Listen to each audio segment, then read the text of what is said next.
morning, everybody. Day 3 of the snowboard season is about to be underway.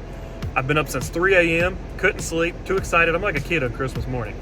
Today, we're going to be using the Insta360 X3 and testing it and giving my full thoughts and opinion on it. Now, I have filmed 2 other videos so far this season using the X3. However, in this video, I'm going to try to use all the different features of the camera, the different shooting modes, test those out. I'm also going to be doing a part 2 to this video next week. I'm going to bring a whole backpack full of different mounting options and accessories and see how they all work out with the X3 as well. Let's go pick up Jared and Brandon and get the show on the road. 3 guys in a Prius back at it again.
One thing that I do want to mention before I get into anything else is that I did film all this. We snowboarded from around 8:30 to about 2 o'clock, and I only used 1 battery this entire time. And when we got back to the car, I still had 17% left. So just one thing to note, the battery life on this camera is really impressive. The Insta360 cameras have really blown me away with their battery performance every time I've used them compared to other action cameras. Just one thing to note. So after reviewing the footage, personally, I have to say the X3 is even more of a powerhouse than its predecessor, the X2. I was actually really surprised by the 4K mode. That's one thing I hadn't really planned on using with this camera, was the single lens 4K mode, but I have to say the footage looks really, really good. I think it makes the snow look really nice, as well as I think the stability usability is also really, really awesome. So the one that I was actually the most impressed by though was me mode. Me mode I had already planned on using because that was gonna speed up my time on editing, because the way me mode works is basically it just uses the bottom of these 360 lenses instead of using both. And so by doing that, by not using that entire sphere of the lens, it allows to bump up the frame rate as well as the quality of the footage. And I have to say, after looking at it side by side with the 360 footage, I think the 360 footage looks phenomenal. I always do, I love it. But I do think that the me mode, you can definitely immediately see the difference in clarity, as well as that increased frames per second, which is gonna be really great for shooting slow-mo shots. And plus, most of the time when I'm using the selfie stick, I'm filming myself anyway, so that's definitely gonna be something now from here on out I plan on using way more, and I'm actually really disappointed I only filmed one run with it, but it's definitely gonna be probably my most used mode from here on out. Absolutely loved it. And honestly, with this camera, one thing I didn't even care about when I went to upgrade was this touchscreen, but I have to say, it's actually really, really nice. The reason I wasn't too concerned about the touchscreen, because the one on the X2 was small, but I didn't have to worry about scratching it or breaking it or anything like that. I do have a screen protector on this one. If you're interested in picking one up, let me know in the comments. I'll give you the one that I have because it doesn't seem to have messed up that touchscreen functionality at all. I love this screen actually. Again, didn't want it because I was afraid to break it, but the functionality of it is awesome. The image quality you get off of it is awesome, and it does make it a lot easier to preview your footage on the lift versus having to connect it to your phone to be able to see everything. And I think it's the biggest display on any action camera that I know of, and it looks really, really good. It also works really well. The functionality of it's great. The sensitivity when you touch it works really, really nice. One other thing I almost forgot to mention, a feature that I didn't even really know was on this camera, but I use a whole lot now, is the quick select mode. So with the quick select, you can basically go on and set up presets, and you have gloves on. You don't want to take your gloves off when you're using your action camera and have to mess with the touchscreen because well, your hands are going to get cold. Well, with this quick select button, you can have those preset modes already ready to go, and you have this nice big button to click and cycle through those different modes that you have set up, which makes it really easy to change the different modes depending on what you're trying to do. Again, make sure you set those up ahead of time, but it's going to make it way easier to change your filming modes on the lift, and you don't even have to take your gloves off to hit this button.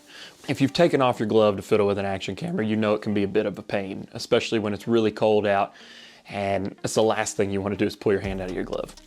I do think that if you want the best possible footage, the upgrade to the X3 is definitely worth it. I think the larger image size does give a difference in quality of that image, especially like I've even used this night riding quite a bit now, and the night riding footage actually looks really, really good.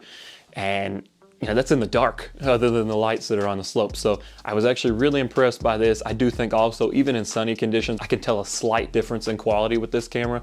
I think the X2 is still a fantastic camera. If you're just somebody who's casually shooting 360 footage or, you know, taking videos mainly for yourself, I think that it's still gonna be a fantastic camera. I loved the X2, was my favorite action camera I have ever used up until this point. I do think that if you're serious about making the best possible videos you can, I think the X3 is going to be the camera to go with.